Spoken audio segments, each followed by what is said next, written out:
सर्वात basic mechanics मधला जो पार्ट आहे motion in a plane, motion in a straight line. So actually motion जो आहे तो डिस्टिंग्विश कसा केला गेलेला आहे.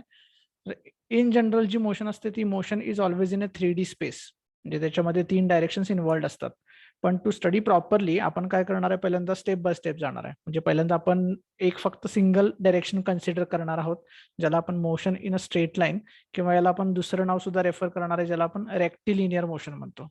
रेक्टिलिनियर म्हणजे काय की motion along a particular specific one direction, त्याच्यामध्ये सेकंड डायरेक्शन कन्सिडर करायची नाही आहे.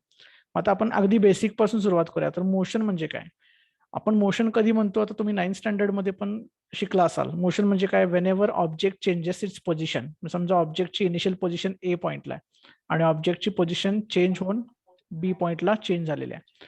तर ज्यावेळेस ऑब्जेक्ट चेंजेस इट्स पोझिशन त्यावेळेस आपण त्याला म्हणतो की ऑब्जेक्टची मोशन झालेली आहे, बरोबर. पण ही मोशन होत असताना जो ऑब्जेक्टनं पाथ फॉलो केले गेलेला आहे तो काही पाथ जो आहे तो इंडिपेंडंट, म्हणजे इरिस्पेक्टिव्ह ऑफ पाथ, आपण पोझिशन जी चेंज झाली त्याला म्हटलेलं आहे मोशन. मग आता या पर्टिक्युलर मोशन मध्ये आपण काय स्टडी करणार आहे, तर motion along a straight line. म्हणजे जर तुम्ही एखादा ऑब्जेक्ट घेतलात, त्याची इनिशियल पोझिशन जर ए असेल आणि त्याची जर फायनल पोझिशन जर तुम्ही कन्सिडर केलीत, तर ही पोझिशन चेंज होत असताना object is always trying to travel in a straight line. याला म्हणणार आहे आपण motion in a straight line. मग आता मोशन जी आहे ती कॅरेक्टराइज कशा कशाने करतो आपण, तर सगळ्यात बेसिक क्वांटिटी, फिजिकल क्वांटिटी जी आहे ती डिस्प्लेसमेंट आहे. डिस्प्लेसमेंट म्हणजे काय की आता जनरली बघा, हे पोझिशन आता सपोज आपण वन डायमेन्शनल, याला आपण वन डायमेन्शनल म्हणजेच का, कारण आपण एकच डायरेक्शन कन्सिडर केलेले आहे. म्हणजे जर समजा आपण कन्सिडर केलं की suppose this is positive x axis आणि आपण असं कन्सिडर केलं की object is travelling along positive x axis, तर आपण याला म्हणणार आहे motion in a straight line. मग ही जी वन डायमेन्शनल मोशन आहे त्याच्यामध्ये समजा ऑब्जेक्टची इनिशियल पोझिशन जी आहे ती x1 आहे. X is indicated for displacement field.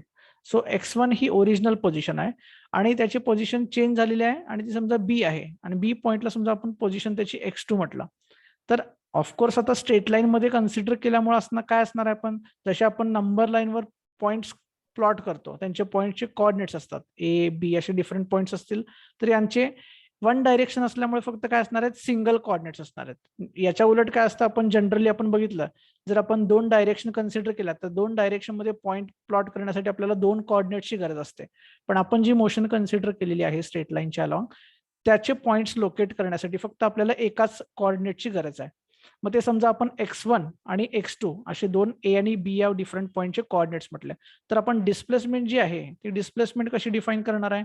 Displacement म्हणजे चेंज इन पोझिशन, ज्याला आपण डेल्टा एक्स न डिनोट करणार. Delta is used for change in the quantity. Change in which quantity, x.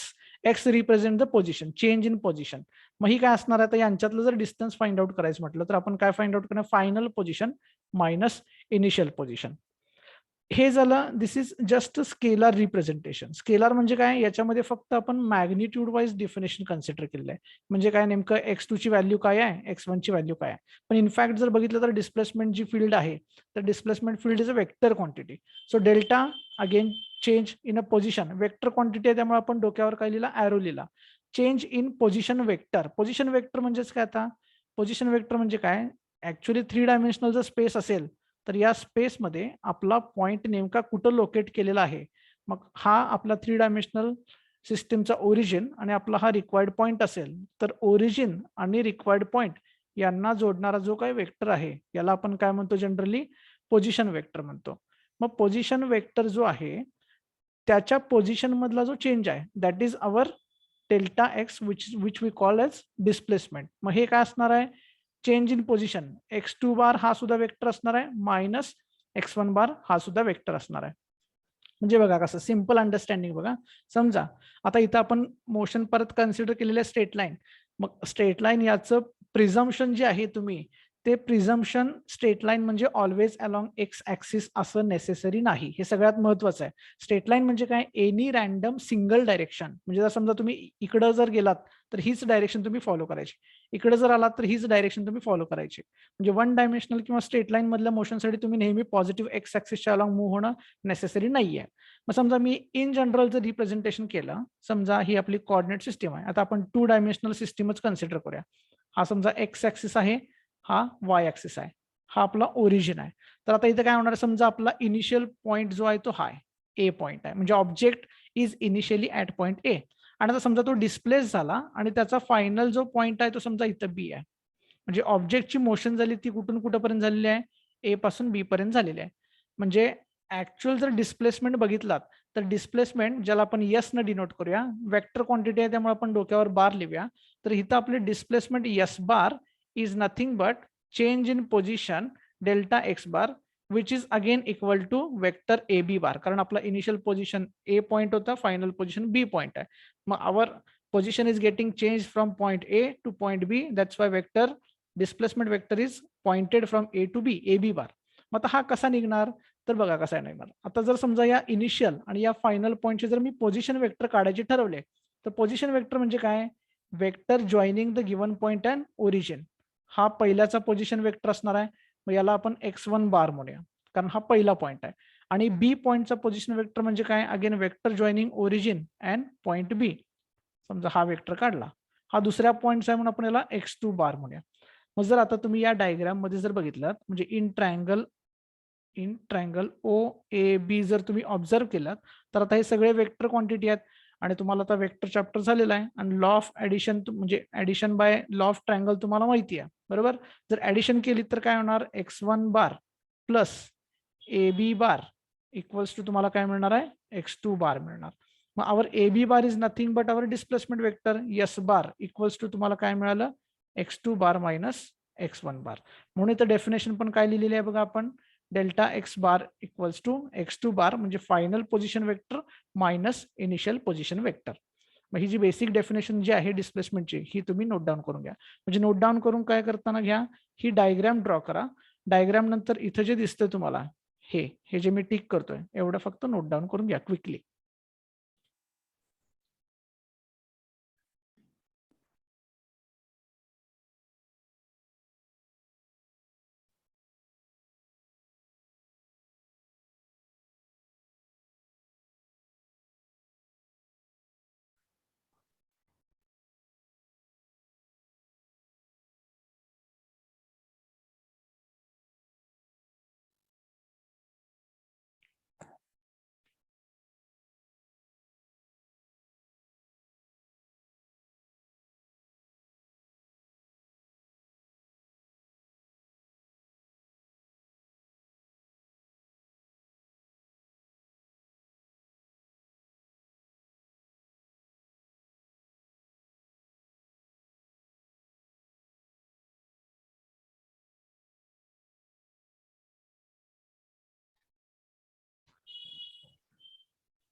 Okay done.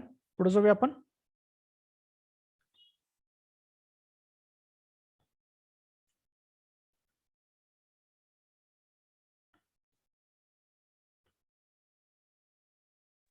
हो sir. Okay, so next बघा, आता हे झालं डिस्प्लेसमेंटची डेफिनेशन, बरोबर. आता नेक्स्ट कॉन्सेप्ट जो आहे तो ऍक्च्युअली जो आहे तो डिस्टन्स, ज्याला आपण पाथ लेंथ सुद्धा म्हणणार आहे, डिस्टन्स और पाथ लेंथ. आता इंडिपेंडंट जर आपण समजा मोशन एका स्ट्रेट लाईन मध्ये कन्सिडर नाही केली, तर पाथ लेंथ म्हणजे काय, की इनिशियल पॉईंट ए पासून आपण फायनल पॉईंट बी पर्यंत जाण्यासाठी जो काही पाथ चूज केलेला आहे, त्या पाथची length, that is called path length. आता जर इथं तुम्ही डायग्राम मध्ये ऑब्झर्व केलं, तर ए पासून बी पर्यंत म्हणजे initial point two final point जर जाण्यासाठी आपण जो स्ट्रेट लाईन पाथ फॉलो केलेला नाही आहे, मग हा जो कर्व जो पाथ फॉलो केलेला आहे, या कर्वची जी लेंथ असणार आहे त्याला आपण काय म्हणणार आहे, पाथ लेंथ. म्हणजे पाथ लेंथ हे ऍक्च्युअल जे डिस्टन्स असणार आहे, जे आपण initial point two final point आपण रीच करण्यासाठी गेलेलो आहोत, ते करण्यासाठी आपण काय म्हणणार आहे, त्याला पाथ लेंथ म्हटलेलं आहे. पण आता जर तुम्ही स्ट्रेट लाईन मध्ये मोशन कन्सिडर केले, तर तुम्ही नेहमी काय म्हटलंय, की स्ट्रेट लाईन मध्ये मोशन आहे म्हणजे काय, ए पॉईंट आणि बी पॉईंट याच्या दरम्यान ऑब्जेक्टनं नेहमी स्ट्रेट लाईन मध्ये पाथ फॉलो केलेला आहे. मग स्ट्रेट लाईन मध्ये जर पाथ फॉलो केलेला असेल, तर यावेळेस डिस्प्लेसमेंट आणि डिस्टन्स या दोन्ही गोष्टी काय असतात, सेम असतात. कधी जर ऑब्जेक्टनं स्ट्रेट लाईन मध्ये पाथ फॉलो केलेला असेल तर. पण irrespective of motion in a straight line, any random path जरी फॉलो केला, तर त्या पाथची जी लेंथ आहे that we call as distance or path length, बरोबर. मग आता बघा, समजा मी एखादं एक्झाम्पल जर फॉर एक्झाम्पल समजा आपला हा इनिशियल पॉईंट आहे ए, आणि समजा इथे आपला फायनल पॉईंट आहे बी. समजा आपण पाथ फॉलो करताना या पद्धतीने फॉलो करा. पहिला आपण समजा ईस्ट कडे गेलो आणि नंतर आपण नॉर्थ कडे गेलो. दिस इज परपॅन्डिक्युलर, बरोबर. समजा हे डिस्टन्स आहे हे 4 आहे, हे डिस्टन्स आहे हे 3 आहे. मग एक्झॅक्टली याच्यामध्ये जर तुम्ही पाथ लेंथ जर विचारात घेतलात तर path length is equal to, समजा हा जर पॉईंट सी असेल तर path length is actually length of path followed AC plus CB which we get as 7 metre. आणि जर समजा याच केसमध्ये डिस्प्लेसमेंट जर फाइंड आउट करायचं असेल, displacement is actually a vector, पण आपण वेक्टरकडे नंतर येऊया. याचा फक्त जर मॅग्निट्यूड फाइंड आउट करायला गेलं तर इनिशियल पॉईंट आणि फायनल पॉईंट यांना जर आपण स्ट्रेट लाईन जोडलं तर याला आपण काय म्हणणार आहे, डिस्प्लेसमेंट म्हणणार आहे. मग हे पायथागोरस थिअरम नुसार डिस्प्लेसमेंट किती येणार आहे, 5 मीटर येणार आहे. मग हे झालं only for magnitude. This is magnitude wise. पण आता आपण 11th स्टँडर्ड मधलं चॅप्टर बघतोय, फक्त मॅग्निट्यूड बघून चालणार नाही, तर ऑलरेडी आपल्याला माहिती आहे displacement is a vector field. मग समजा मी इथं कोऑर्डिनेट सिस्टीम काढली अशी, समजा हा y ऍक्सिस आहे आणि हा समजा x ऍक्सिस आहे, बरोबर. समजा या A पॉइंटचे कोऑर्डिनेट्स मी लिहिले 1,1 आणि समजा या आता या C पॉइंटचे कोऑर्डिनेट्स काय असणार, हे हॉरिझॉन्टल डिस्टन्स 4 आहे, म्हणजे x कोऑर्डिनेट याचा 5 होणार, y कोऑर्डिनेट हा 1च राहणार. या B चा x कोऑर्डिनेट 5च राहणार आणि y कोऑर्डिनेट हे 3 आहे म्हटल्यानंतर किती होणार आहे, 4 होणार. मग आता बघा तुम्हाला इनिशियल पॉइंट A याचे कोऑर्डिनेट्स तुम्हाला माहिती आहेत 1,1. मग याचा पोझिशन वेक्टर x1 बार जो आहे तो या कोऑर्डिनेट वरून काय लिहू शकतो आपण, i cap plus j cap लिहू शकतो. आणि जर मी पॉइंट B कन्सिडर केला जो फायनल पॉइंट आपल्या मोशनचा, त्याचे कोऑर्डिनेट्स आपले 5,4 आहेत. मग सेकंड पॉइंटचा पोझिशन वेक्टर x2 बार आपण काय लिहू शकतो कोऑर्डिनेट्स वरून, 5i cap plus 4j cap. मग आता आपलं displacement S bar is nothing but initial point to final point vector AB bar. आणि AB बार आपण कसा काढतो सांगा, B पॉइंटचा पोझिशन वेक्टर मायनस A पॉइंटचा पोझिशन वेक्टर. मग B पॉइंटचा पोझिशन वेक्टर काय आहे, हा नोटेशन मध्ये जर लिहिला फक्त डायरेक्ट मी I आणि J न लिहिता 5,4 मायनस सेकंड आहे तो 1,1. काय येणार सांगा, करस्पॉन्डिंग जे I चे कंपोनंट आहे त्यांची सबट्रॅक्शन करा. 5 मायनस 1 किती होणार आहे, 4. 4 मायनस 1 किती होणार आहे, 3. म्हणजे ऍक्च्युअली जर डिस्प्लेसमेंट वेक्टर जर कन्सिडर केला तर त्याची व्हॅल्यू येणार आहे 4i cap plus 3j cap. आता इथे तुम्हाला काय मिळालं, डिस्प्लेसमेंट ऍज अ वेक्टर मिळाला. आणि वेक्टरचं मॅग्निट्यूड फाइंड आउट करता येतं. जर समजा या वेक्टरचं मॅग्निट्यूड म्हणजे डिस्प्लेसमेंटची व्हॅल्यू आपल्याला फाइंड आउट करायची असेल तर ती कशी करतो आपण, स्क्वेअर रूट मध्ये कंपोनंटचा स्क्वेअरची ऍडिशन, 4 स्क्वेअर प्लस 3 स्क्वेअर किती येणार आहे मग 5 मीटर. लक्षात. खाली हे फॉर एक्झाम्पल म्हणून हे एक्झाम्पल फर्स्ट लिहून घ्या क्विकली.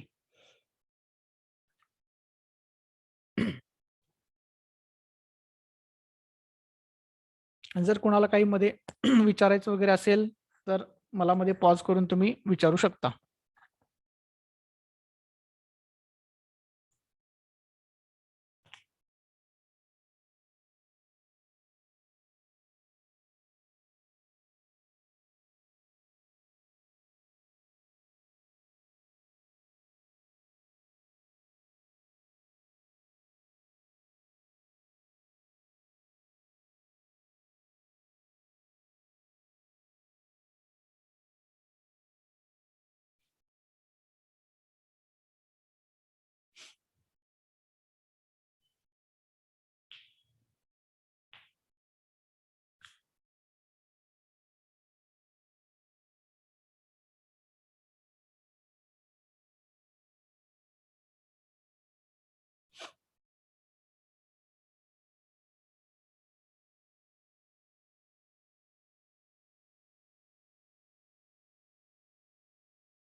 झालं का लिहून?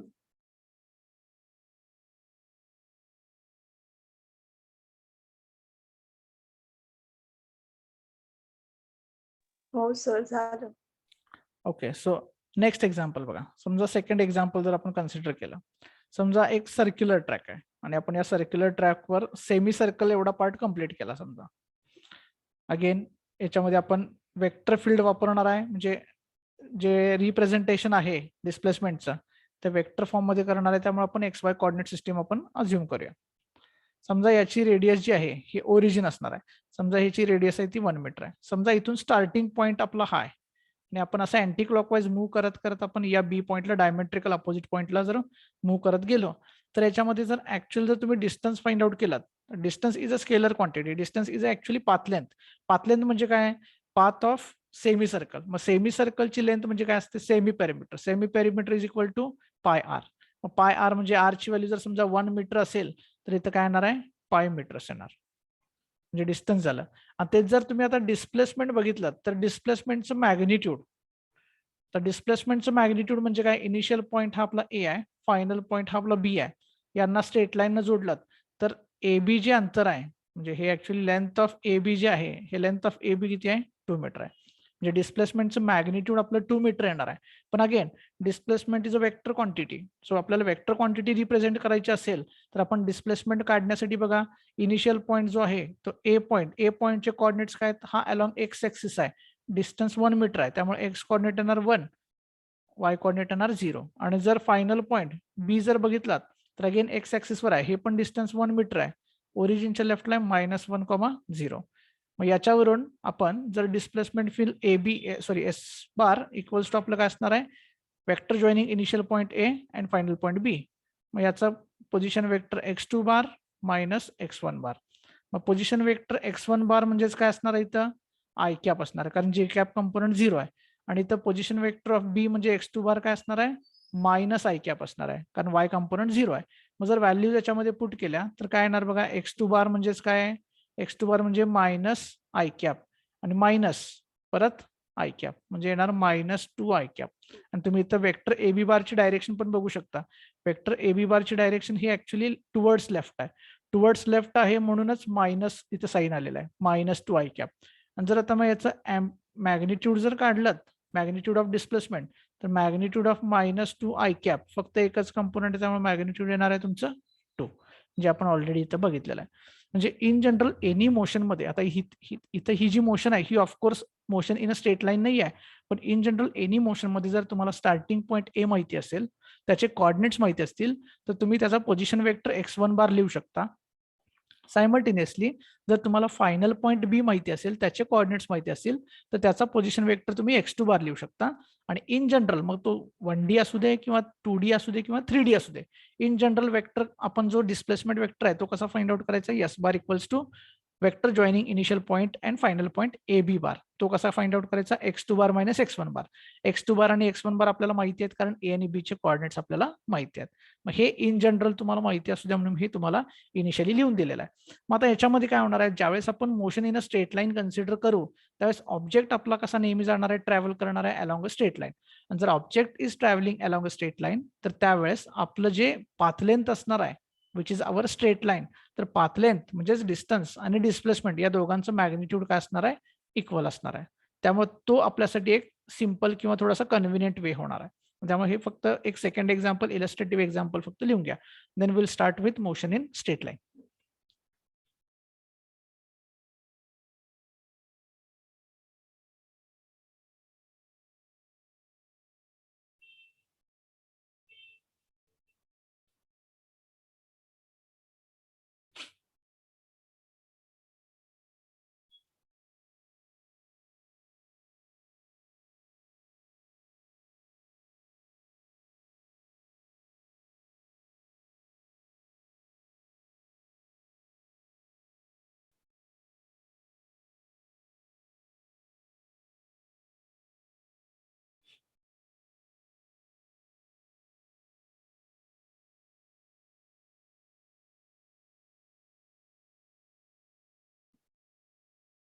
ओके, नेक्स्ट बघूया. आता नेक्स्ट क्वांटिटी आपल्याला स्टडी करायची आहे ती म्हणजे स्पीड अँड वेलॉसिटी.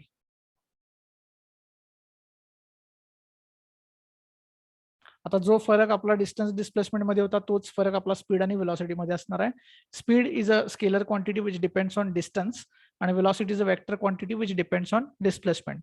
Again जर motion in straight line consider केलं तर distance आणि displacement both are same in magnitude. That's why speed आणि velocity आपली motion in straight line मध्ये magnitude wise काय असणार आहे, सेम असणार आहे. फक्त ऍडिशनली वेलॉसिटी ही वेक्टर क्वांटिटी असल्यामुळे ती डिस्क्राईब करताना आपल्याला अपार्ट फ्रॉम मॅग्निट्यूड आपल्याला त्याची डायरेक्शन पण डिसाईड करावी लागणार आहे किंवा एक्सप्लेन करावी लागणार आहे. इतकाच फरक असणार आहे. मग जर समजा आता हे स्पीड जी आहे, समजा आपली मोशन आहे, मग आपण मोशन फॉलो करत असताना ऍक्च्युली काय होतं की समजा आपण या ए पॉइंट पासून बी पॉइंट पर्यंत ट्रॅव्हल करत जातोय, बरोबर. हे एवढं डिस्टन्स जे आहे, हे डिस्टन्स समजा डी आहे. डिस्टन्स ट्रॅव्हल करण्यासाठी आपल्याला लागलेला समजा टाइम जो आहे तो टी आहे. आता आपण जर विचार केला तर स्पीड म्हणजे काय, तर स्पीड आपण दोन वेज मध्ये डिफाइन करू शकतो. एक in the average sense and another in instantaneous sense. आता ऍव्हरेज आणि इन्स्टंटेनियस मध्ये फरक काय? ऍव्हरेज स्पीड म्हणजे काय, तर average speed is total distance divided by total time. म्हणजे थ्रू आउट जर मोशन तुम्ही कन्सिडर केलीत ए पॉइंट पासून निघाल्यानंतर बी पॉइंट पर्यंत पोहोचेपर्यंत, तर ती मोशन कंप्लीट होईपर्यंत जेवढं काही टोटल डिस्टन्स आपण कव्हर केलेला आहे आणि ते कव्हर करण्यासाठी लागलेला जो काही टोटल टाइम आहे, दॅट गिव्स ऍव्हरेज स्पीड.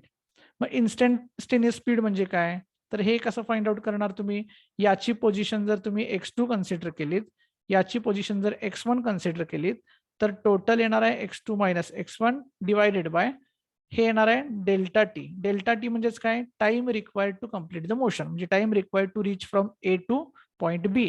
किंवा जर समजा असं म्हटलात की तुम्ही ऍट टाइम T1 हा पार्टिकल किंवा जे ऑब्जेक्ट आहे तो ए पॉइंटला होता आणि ऍट टाइम T2 तो ऑब्जेक्ट बी पॉइंटला गेला, तर हेच डेल्टा टी म्हणजे काय, x2 minus x1 divided by T2 minus T1.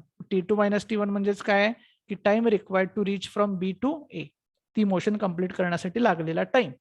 पण आता याच्यामध्ये काय प्रॉब्लेम आहे की समजा तुम्ही फॉर एक्झाम्पल घरातून निघालात आणि समजा तुम्ही क्लासला येताय, मग घरातून निघून क्लासला येईपर्यंत तुम्ही काय स्ट्रेट रोडवर येत नाही, बरोबर. तुम्ही जो काही पाथ फॉलो केलेला आहे त्यात तुम्ही अंतर, तुम्ही डिस्टन्स किंवा लेंथ त्याची फाइंड आउट केली, that is your total distance. आणि तुम्हाला येण्यासाठी समजा 10 मिनिटं लागत असतील, तर total distance divided by total time केला तर तुम्हाला ऍव्हरेज स्पीड मिळेल. बट तुम्ही घरून निघून क्लासला येईपर्यंत तुमचं जे गाडीचं स्पीड आहे ते कायमस्वरूपी सेम राहतं का, नाही. तर कधी कधी टर्नला आल्यानंतर तुम्ही काय करता, स्पीड कमी करता. स्ट्रेट रोड असेल तर तुमचं स्पीड जास्त असतं. मग that we call as instantaneous speed. Instant म्हणजे काय, ऍट पर्टिक्युलर टाइम, म्हणजे पर्टिक्युलर टाइमला तुमचं स्पीड किती होतं त्याला म्हणायचं आपल्याला इन्स्टंटेनियस स्पीड. मग इन्स्टंटेनियस स्पीड म्हणजे काय, इन्स्टंटेनियस स्पीड कसं डिफाइन करायचं, तर instantaneous speed is defined as rate of change of distance dx by dt. डेरिव्हेटिव्हच्या फॉर्ममध्ये रिप्रेझेंट करायचं आहे. म्हणजे instantaneous at a particular time आपण स्पीड कसं फाइंड आउट करणार आहे, स्पीड इज नथिंग बट, इथं काय म्हटलेलं आहे बघा, speed is nothing but distance divided by time. म्हणजे किती टाइम मध्ये किती डिस्टन्स आपण कव्हर केलेला आहे, म्हणजेच थोडक्यात काय, rate of change of distance, त्याला म्हणणार आहे आपण इन्स्टंटेनियस स्पीड. इन्स्टंटेनियस स्पीड आपलं थ्रू आउट मोशन आपलं बदलू शकतं, पण ऍव्हरेज स्पीड काढताना आपण काय करणार आहे, ओव्हरऑल मोशन कन्सिडर करणार, total distance divided by total time. Similar fashion मध्ये आपण वेलॉसिटी पण डिफाइन करणार आहे. Velocity is also again defined in two sense, one in average sense, another in instantaneous sense. फक्त डिफरन्स काय असणार आहे, जशी average velocity average speed define केला तसं ऍव्हरेज वेलॉसिटी कशी असणार आहे सांगा, टोटल.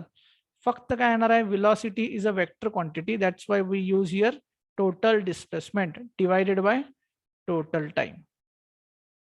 म्हणजेच काय मिळणार आपल्याला, व्ही ऍव्हरेज. आता हे वेक्टर क्वांटिटी आहे त्यामुळे डोक्यावर बार इक्वल्स टू टोटल डिस्प्लेसमेंट म्हणजे x2 bar position vector final minus initial position vector divided by काय होणार, टाइम हा वेक्टर क्वांटिटी नाही आहे, T2 मायनस T1. म्हणजे फक्त या फॉर्म मध्ये, म्हणजे या ऍव्हरेज स्पीडच्या फॉर्म मध्ये आणि ऍव्हरेज वेलॉसिटीच्या फॉर्म मध्ये रिप्रेझेंटेशन वाईज जर डिफरन्स बघितला तर काय, this is scalar quantities, these are vector quantities. Similarly instantaneous speed कसं, सॉरी इन्स्टंटेनियस वेलॉसिटी कशी डिफाइन करणार, V bar instantaneous equals to again rate of change of displacement dx by dt. पण आता इथं x जे असणार आहे, इथं x ऍज अ स्केलर आपण रिप्रेझेंट केलेलं आहे, इथं काय असणार आहे फक्त वेक्टर. हे लक्षात ठेवायचं. हे d by dt is change of vector quantity x bar. हे d वर बार द्यायचं नाही, dx बार अपॉन dt. म्हणजेच काय, d by dt is rate of change of X bar म्हणजे पोझिशन वेक्टर. या पद्धतीने आपण ऍव्हरेज वेलॉसिटी किंवा इन्स्टंटेनियस वेलॉसिटी जी आहे त्या डिफरंट वेज मध्ये आपण आयडेंटिफाय करू शकतो. अगेन ऍव्हरेज वेलॉसिटी आपली थ्रू आउट मोशन कन्सिडर करून काढणार आहे आपण. Instantaneous can be different at different instants of time. त्यामुळे फक्त या डेफिनेशन फक्त लिहून घ्या. आणि 8 मिनिटांनंतर मीटिंग क्लोज होते. 8 मिनिटांनंतर मीटिंग क्लोज झाल्यानंतर म्हणजे याला झूमला लिमिट आहे, पण याच्यामध्ये बेस्ट वे काय की ही मीटिंग रेकॉर्ड होते. रेकॉर्डेड आपण इथं ठेवू शकतो, आपल्याकडे अवेलेबल राहू शकतात. 8 मिनिटांनंतर मीटिंग एंड झाल्यानंतर तुम्हाला पुन्हा तीच लिंक जॉईन करायची. मी पुन्हा तुम्हाला ऍडमिट करेन. मग ते again that will be continued for next 40 minutes. ती पुन्हा आपल्याला रेकॉर्ड करता येते. त्यामुळे क्विकली ही डेफिनेशन्स लिहून घ्या जे तुम्हाला स्क्रीनवर दिसतंय ते. Then will move on to next quantity.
Okay, so before stopping this link, let's finish one more physical quantity. झालं लिहून सर्वांचं? Okay, so next is acceleration. आता ऍक्सिलरेशनची डेफिनेशन काय आहे? तर acceleration is rate of change of velocity. म्हणजेच काय, acceleration A. आता acceleration is a vector quantity, so that's why we write as A bar equals to change in velocity divided by time required to change that velocity. मग आता velocity change होणार आहे म्हणजे काय, सुरुवातीला वेलॉसिटी v1 असणार आहे, वेक्टर क्वांटिटी आहे त्यामुळे v1 भरलेली. त्याची टी इतक्या टाइम नंतर वेलॉसिटी किती झालेली आहे, v2 बार झालेली आहे. त्यामुळे चेंज कसा काढणार, final velocity v2 bar vector quantity minus initial velocity v1 bar divided by time required. समजा t2 मायनस t1 केला आपण. t2 मायनस t1 म्हणजे काय, t1 टाइम असताना वेलॉसिटी v1 बार आहे, t2 टाइम असताना वेलॉसिटी v2 बार आहे. किंवा यालाच आपण t2 मायनस t1 ला आपण डेल्टा टी या फॉर्म मध्ये पण लिहू शकतो. मग ही जी डिफाईन केलेली आहे याला आपण ऍव्हरेज म्हणायचं. ऍव्हरेज का म्हणायचं, कारण आपण थ्रू आउट मोशन मध्ये वेलॉसिटी v1 ची v2 झालेली आहे आणि ते होण्यासाठी किती वेळ लागलेला आहे हा टोटल टाइम आणि total change in velocity consider केल्यामुळे आपण ऍव्हरेज लिहिलेला आहे. जर इन्स्टंटेनियस डिफाईन केलं तर कसं करणार, instantaneous is at particular time, therefore it is always defined as rate of change with respect to t. Rate of change with respect to t म्हणजे in the form of derivative. मग derivative of what, कुणाचा change आहे, वेलॉसिटीचा. So d v and v is vector quantity, that's why d v bar upon d t. This is called instantaneous acceleration. म्हणजे instantaneous acceleration म्हणजे काय, at a particular point, average through out the motion of, through out the due course of motion. लक्षात, हे note down करून घ्या एवढंच.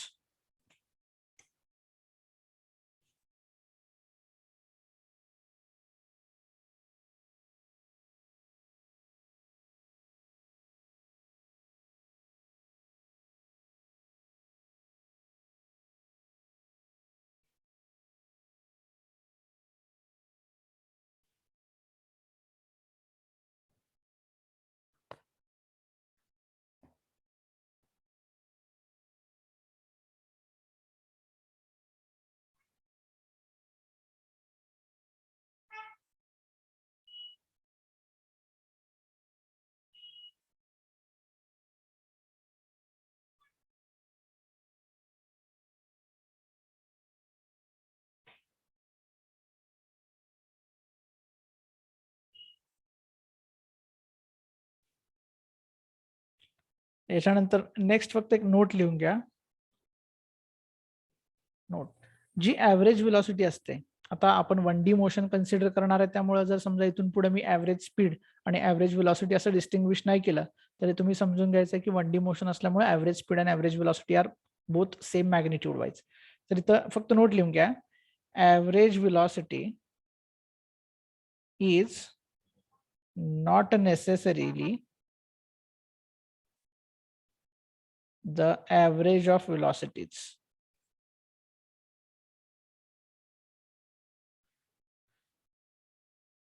याचा अर्थ काय बघा, ऍव्हरेज व्हेलॉसिटी म्हणजे व्हेलॉसिटीचं ऍव्हरेज कन्सिडर करायचं नाही. म्हणजे समजा सपोज आपण we are travelling from A to B जाण्यासाठी, समजा ए टू बी जात असताना आपण सर्टन व्हेलॉसिटीने गेलो आणि बी टू ए येत असताना आपण सर्टन डिफरंट व्हेलॉसिटीने आलो. समजा ए टू बी जाताना आपली व्हेलॉसिटी समजा V1 आहे आणि बी टू ए येत असताना समजा आपली व्हेलॉसिटी V2 आहे, then V average is not equal to V1 plus V2 divided by 2. जे ऍव्हरेज व्हेलॉसिटी जी असते that is not the average of velocities. हे राईट हँड साइडला येते average of velocities V1 plus V2 divided by 2. So average velocity जी असते ही same नसते. आता ते आपल्याला कसं हे आपल्याला फाइंड आउट करायचं आहे. काय करा, ही मीटिंग लीव्ह करा आणि again join the same link. मी आता शेअरिंग पण स्टॉप करतो, रेकॉर्डिंग पण स्टॉप करतोय, त्यामुळे तुम्ही पण लीव्ह करू शकता.